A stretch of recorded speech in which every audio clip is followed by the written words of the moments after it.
Caitlin Clark finds support from Fever exec after billionaire Mystics owner's discrediting remarks.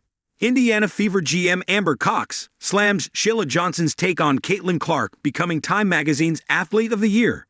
The majority of the basketball-loving population credits Caitlin Clark for transforming the WNBA and women's sports in general. However, not everyone, such as Washington Mystics owner Sheila Johnson, think that way about the Indiana Fever superstar. The billionaire started a storm when she stated that Caitlin Clark alone is not responsible on her own for the sudden surge in interest in the league. She believed Time magazine should feature the entire WNBA on its cover. Her argument was that it was the collective efforts of everyone who helped the league reach new heights. Some analysts, such as Stephen A. Smith and Skip Bayless, have in return attacked Johnson for her comments. Their comments were echoed by Matt Barnes, who suggested Sheila Johnson was making mindless comments and invariably trying to demean what the WNBA has done so far. But no one associated with the Indiana Fever said anything until now. I think Caitlin Clark deserves that award.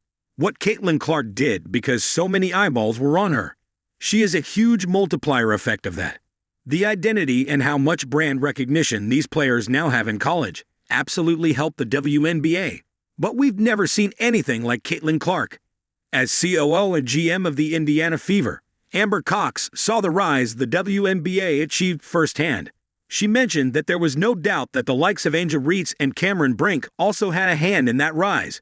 But one cannot take away from the fact that Clark was the primary source of that rise. Caitlin Clark's former head coach chimes in. The Indiana Fever GM was not the only one who was asked about Sheila Johnson's comments. Caitlin Clark's former Iowa Hawkeyes head coach, Lisa Bluder, was on USA Today, Sports Seriously show. When asked for a response to Johnson's comments, Bluder said, "It's silly to me that anybody's trying to take away from something that's so good in your sport right now. When Caitlin's light shines on her, it shines on all of us.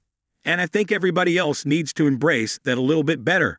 The 63-year-old former coach believes Sheila Johnson's comments were not helping the situation. There is more than enough evidence of her former players' role in driving the WNBA and women's basketball in popularity. In undermining her role, Johnson is just making it harder for the WNBA Rookie of the Year to do what she does best. That is to continue playing elite basketball and drawing in hordes of fans. If the league has to continue growing, Bluder wants everyone to embrace what Clark is doing.